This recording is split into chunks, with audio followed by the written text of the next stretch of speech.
We go now to Florida Republican Senator Rick Scott, who joins us from Naples. Good morning to you, Senator.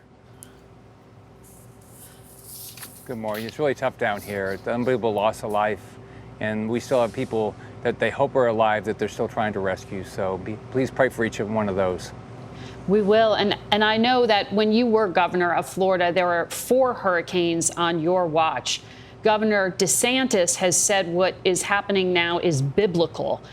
How would you describe the impact? Well, the storm surge was unbelievable. You know, the worst storm surge we had with Irma was down in the Keys, and it was 9 foot. It just sucks everything in and out of a one-story house. And then we had, as you know, Mexico Beach with Michael my last year. But, you know, in Lee County, they're talking that they might have had 18 foot of storm surge at Sanibel. And you look at, 12, 15 foot of storm surge at Fort Myers Beach and Pine Island. I mean, that's hard to survive. You have to get up pretty high, and your structure has to survive. Unfortunately, some of it's older construction, and so we lost a lot of buildings. And so I hope the death count doesn't go up. There's families that have lost everything, and they're still struggling to figure out, if they found all their loved ones. So it's a horrible experience. And then we have this flooding. I was up at Charlotte County, and you have where these manufactured homes are. It seemed like 80% of it was destroyed in some of these areas. So you just hope everybody got out. The president said that he may need more money from Congress to help with the response. And I know you and Senator Rubio have talked about more emergency relief being needed. If you're calling for an emergency supplemental, does it need to be paid for, offset?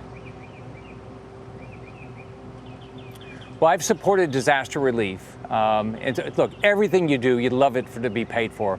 But, we have committed, we've made commitments that we're going to help our families, our businesses, our states and local governments. And as federal government, we need to do our job. Now we got to watch how we spend our money. So I'll always try to figure out how you pay for things. But I'm very supportive of FEMA. My experience with FEMA when I was governor is they did their job. They were a good partner. They're not a lead agency, they're a support agency, and they acted like that when I was governor. But the disaster modeling firms have, a scale of damage here from 30 billion up to 100 billion. How much money is it that you think you need to go ask Congress for? We're going to find out. Hopefully, most things are covered by insurance. That's what you hope. Now, Florida has had a problem the last few years with their property insurance market. So hopefully the insurance companies will be able to cover a lot of that. But not flooding. We'll see. The way this has worked while I was governor. Yeah, absolutely right. And so that's one of the issues. Florida has been a significant donor state to flooding. Unfortunately, there's many people that don't have flood insurance either because they didn't know they need to buy flood insurance or because it got too expensive. So we've got to have insurance products that work, that people can afford. And that's one thing I tried to continue to build the private flood insurance market when I was governor and try to make sure people can get flood insurance and can afford flood insurance because you're right. A lot of it's not covered. If it's not covered by a normal policy, it's covered by a flood insurance policy. And right. I was up in Kissimmee yesterday, and there was some flood up there, and they weren't in a floodplain. Nobody was told to get flood insurance, and they had about probably a foot of water in their homes, and they were just completely shocked. Well, I mean, is the bottom line here, though, Senator, that some of the communities have been so hard hit that you need to take a second look here? I mean, maybe some of them should not be rebuilt because of the risk level from extreme weather.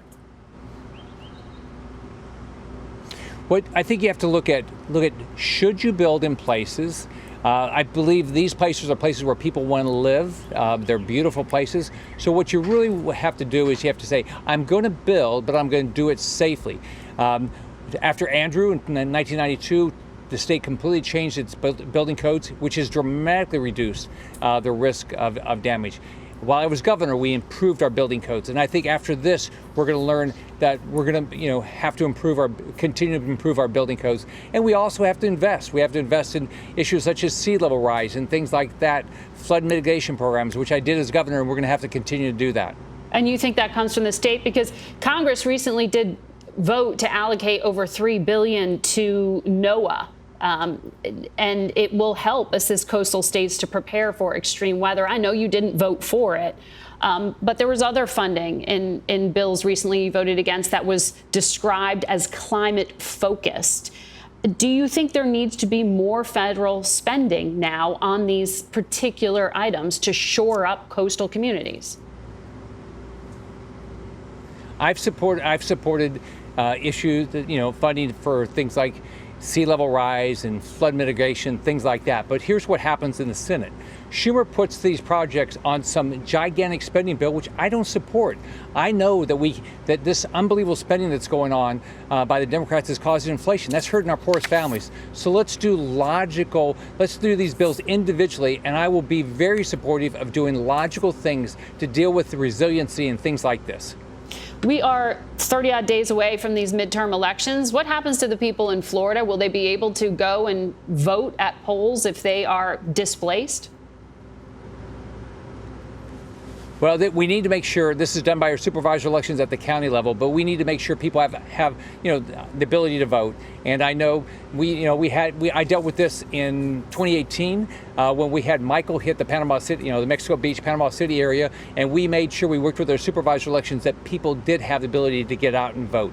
I think it's very important that people get to vote. I always tell everybody that I'd like to get everybody's vote when I'm running, but I want you to go vote. It's really important.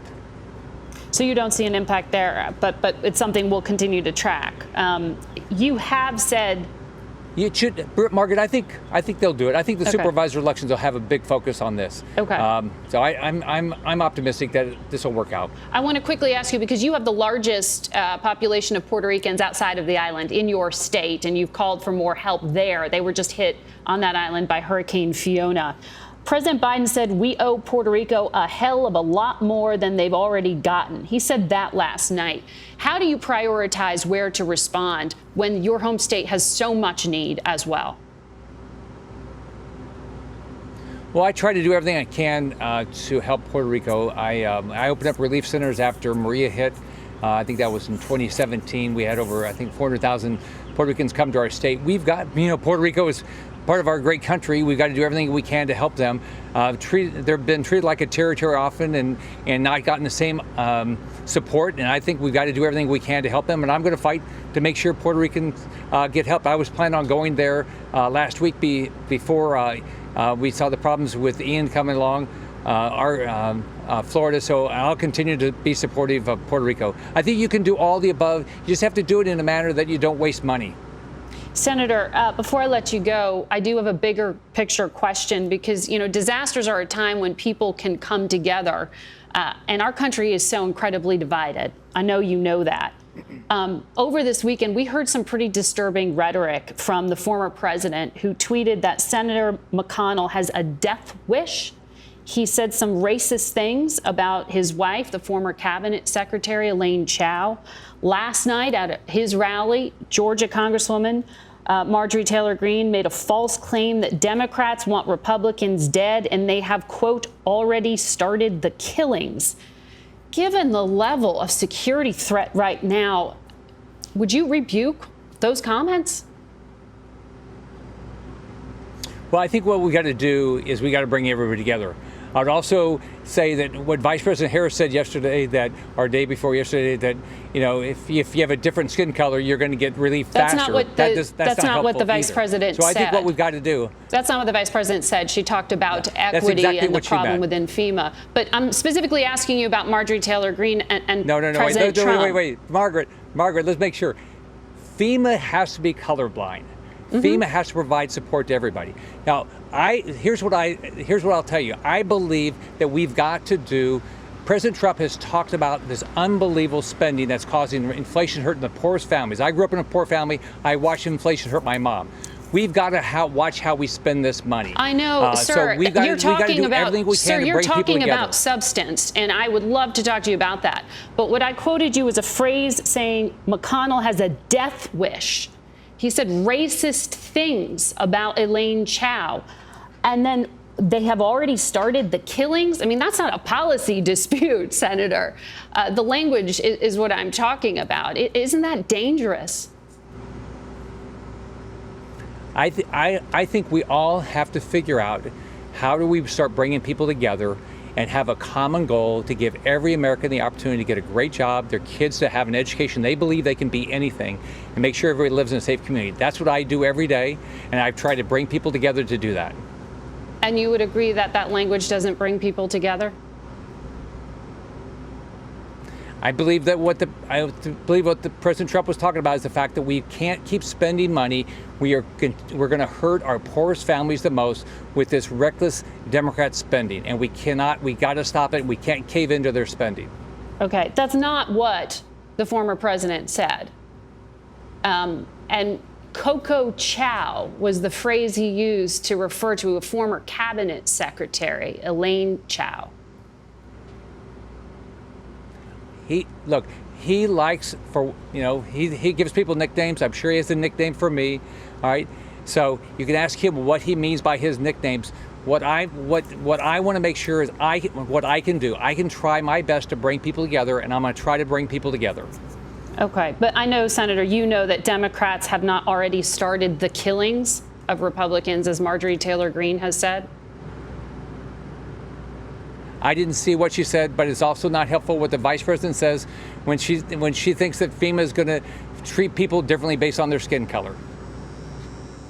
We will have the FEMA administrator on the program to talk about equity, but already started the killings really stood out to me, so I wanted to make sure you responded to that comment. We'll leave it there. Thank you and good luck. I didn't hear it. Let's bring people together. Please pray for our state.